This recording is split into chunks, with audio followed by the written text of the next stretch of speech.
I had a little girl I was working with. She was 9 years old, several years back. But I always remember this one story because it tells the whole story. I'd worked with her all summer. Her parents didn't want her on medication.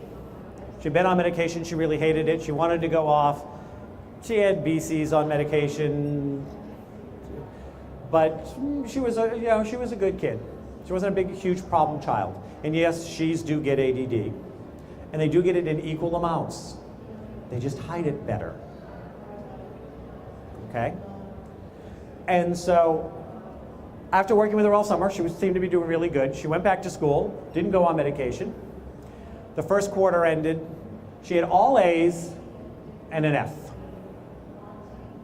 And the F was in spelling. And after the first quarter came out and she failed, they decided to bring her back to me. We'd finished the summer. They'd left. They brought her back to me after the school counselor had tried, the parents had tried. They had promised her favorite gifts. They had turned around and, were going to take things away from her. They did every threat, every promise, every tap dance under the sun. And this child flunked every spelling test every week. So she comes into my office. This was an old office of mine, and I had this big wingback chair. And any kid under 12 wanted to sit in the chair. They wanted to sit in the wingback. Push their energy right out to the side. She sat in my wingback chair. I said, so, how are things going? She goes, great. I said, how's school? Great. Any problems? No.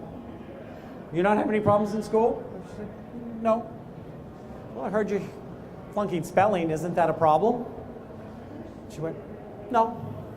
She goes, did you know that there are more exceptions than rules in the English language? I said, well, as a matter of fact, I did.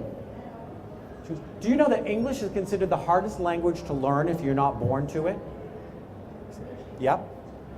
She goes, if it's so hard and there are more exceptions than rules, why would I bother to learn to spell? Now, she had told me she wanted to be a writer. She wanted to be a journalist. She wanted to bring the world the truth because she felt like somehow that journalists forgot that that was part of their mission. And I said, well, you want to be a writer, you want to be a journalist, don't you think you need to know how to spell? This girl's 8 years old. She looked at me, she goes, spell check. Okay, now you have to understand something here. I've written several books, I'm working on several more. Writer is clearly one of the things I've said. You have no idea how many times I have said, I would not be a writer in this lifetime if it wasn't for spell check because I am a horrible speller. So I'm sitting here with my arch nemesis across from me trying to convince her that she should be getting A's in spelling. And I said, well, there are some words that if you spell, that they'll have a different meaning and they will not show up on spell check, so people will not understand what it is you're trying to tell them.